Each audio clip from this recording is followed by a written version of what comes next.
कि भारती सिंह जो कॉमेडियन है कपिल शर्मा के शो का हिस्सा है, उन्हें आज अरेस्ट करा गया है, एनसीबी ने अरेस्ट किया है उनको।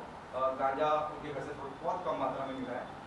अभी तक post Sushant Singh Rajput set demise still happening in the industry, there so many thing coming out.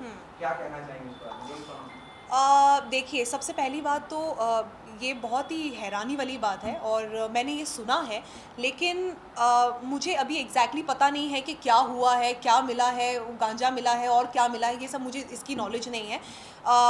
मुझे बीच में भी बहुत सारे ऐसे इंटरव्यूज़ हो रहे थे जहाँ पे पूछा जा रहा था कि आपका क्या कहना है ड्रग्स पे। मैं ऑनेस्टली बताऊँ तो मुझे ड्रग्स की नॉलेज ही नहीं है, क्योंकि मैंने कभी शराब भी नहीं पी है, ना मैंने कभी सिगरेट पी है, मैंने कभी शैम्पेन भी नहीं टेस्ट किया है, तो ड्रग्स तो बहुत दूर की बात है। तो मुझे नॉलेज इन सब चीज़ों की नहीं है। बट बहुत दुख होता है ये चीज़ें जानकर, जब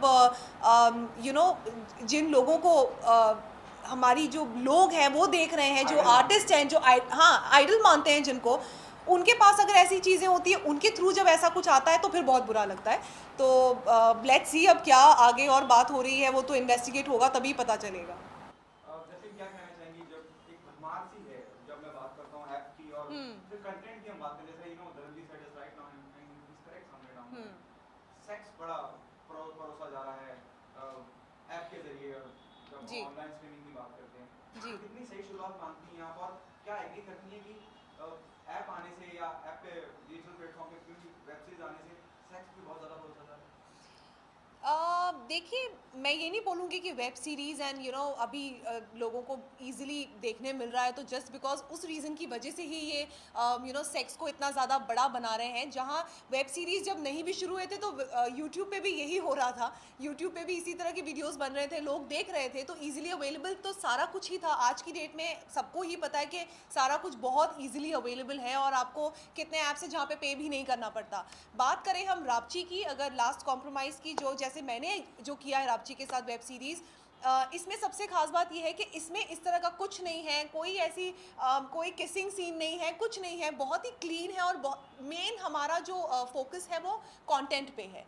तो लास्ट कॉम्प्रोमाइज़ में मुझे आप एक बहुत डिफरेंट अवतार में देखेंगे, एक नई नवेली दुल्हन बनी हुई हूँ, शादीशुदा लड़की है आर्मी ऑफिसर की, तो एक डिफरेंट गेटअप है, एक नया अंदाज है। तो मुझे इस चीज़ के लिए बहुत मज़ा आया कि जस्ट बिकॉज मेरे भी दिमाग में यही था कि वेब सीरीज़ है तो क्या होने वाला है, बिकॉज मैंने अपने फादर से पूछा, ओके एक बार सुन लेते हैं, कहीं ऐसा तो नहीं, ये तो नहीं, वो तो नहीं, बट कुछ भी नहीं है and I am very happy. और हम मनाली में शूट करके आए हैं, इतना मज़ा आया और बहुत ही क्लीन है।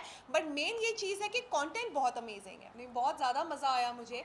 हम 20 दिन मनाली में थे और बहुत ज़्यादा ठंड हो रही थी वहाँ पर, और कुछ पानी के शॉट्स थे तो वो करने थे हमें, और पानी बॉडी पर डालना था और भीगना था पूरा। तो इमेजिन हम एक माउंटेन पे हैं और पानी गिर रहा है और झरना है, तो it was very difficult.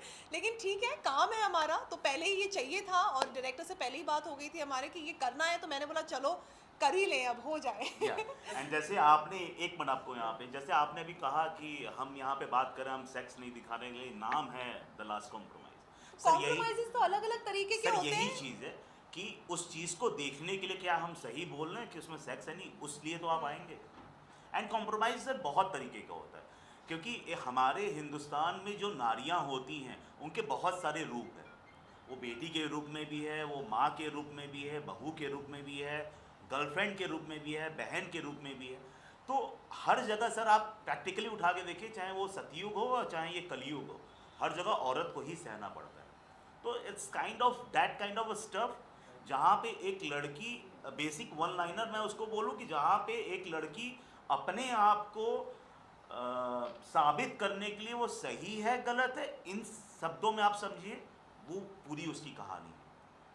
Justin, अब तक जो भी आपने सिनेमा के माध्यम में किया है, क्या ये इंटेंशनल एफर्ट है, जो what you is an intentional effort to break everything what you done in past? No, not at all. मेरे दिमाग में भी ये चीज़ नहीं थी।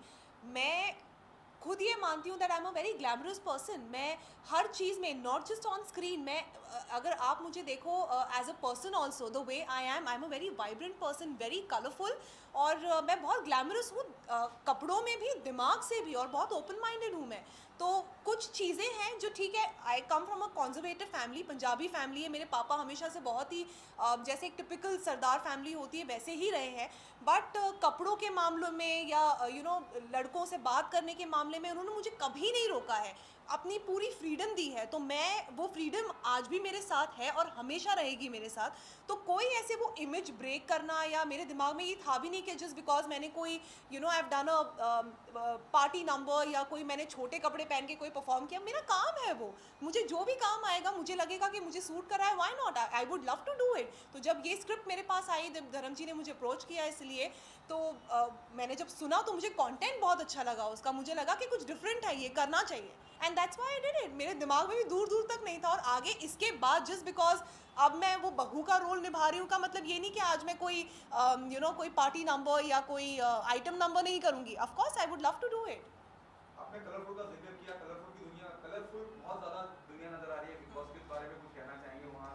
Honestly, are you still keeping a tab what's happening in Big Boss house? Honestly no, नहीं देख पा रही हूँ, बिकॉज फर्स्ट ऑफ ऑल तो हम शूट कर रहे थे, we were not here for 20 days. आने के बाद then I was shooting for my film, वो मेरी स्टूडेंट है जो अनूप जी वाली है, तो हम उसकी शूट हम कर रहे थे, डबिंग चल रही है उसकी, तो वो टाइम ही नहीं मिल पाया। But I have a few friends in the house, जैसे राहुल वैद्य है, जान कुमार शानू है, तो उनके बारे में मुझे थोड़ी बहुत नॉलेज, अब दोस्तों की तो नॉलेज रखनी पड़ती है, तो इसीलिए थोड़ा बहुत मैं सुन लेती हूँ। जब मुझे सवाल ही पूछने को ही आता है, हाँ are you watching Bigg Boss, तो मैं उन्हीं से पूछ लेती हूँ, भाई क्या हो रहा है, मुझे भी बताओ, गॉसिप दो गॉसिप दो। So that's how it is, but yeah, मैं नहीं देख पा रही हूँ। The last question from my end, the name of the film, the title of the film is The Last Compromise. In real life, do you remember any compromise, the last compromise you remember? कि करना पड़ा यार, क्योंकि काम कर रहे थे या कहीं पे भी लाइक, क्योंकि compromise जिंदगी में कई तरह के होते हैं। ऑनेस्टली अगर ऐसी कोई चीज़ मेरे साथ हुई होती तो मैं इतनी वोकल हूँ कि मैं डेफिनेटली ये बात बोलती, लेकिन ये मेरे साथ कभी हुआ ही नहीं। और ये इसलिए नहीं हुआ शायद बिकॉज मेरे पापा हमेशा से इंडस्ट्री में रहे हैं, उन्होंने मुझे सही गाइड किया है हमेशा, सही लोगों के पास उन्होंने मेरी बात करवाई है। Like when I started working, मेरी सबसे पहले जो शुरुआत हुई थी वो स्टेज से हुई थी, एज अ परफॉर्मर हुई थी, because I am a singer, I started working at a very young age. तो मेरी बात सबसे पहले मीका से हुई थी, और मेरे पापा ने ही मुझे मीका से मिलाया, मुझे सुखविंदर जी से मिलाया, तो वो स्टेज का काम मेरा पहले से ही शुरू हो गया था। तो I feel I am very lucky कि मुझे सही लोग मिले हैं आगे भी काम करते करते, और मेरे पापा की वजह से सही लोग से मुझे मिलने मिला है। तो वो कभी ऐसा कॉम्प्रोमाइज़ वाली कोई चीज़ हुई नहीं। हर लाइफ में सबके अलग अलग तरह के कॉम्प्रोमाइज़ होते हैं, तो अभी एक प्रोफेशनल वे में अगर कहा जाए तो बहुत सारी ऐसी चीज़ें हो जाती हैं, वो तो मुझे याद भी नहीं रहती, मैं बॉदर ही नहीं करती।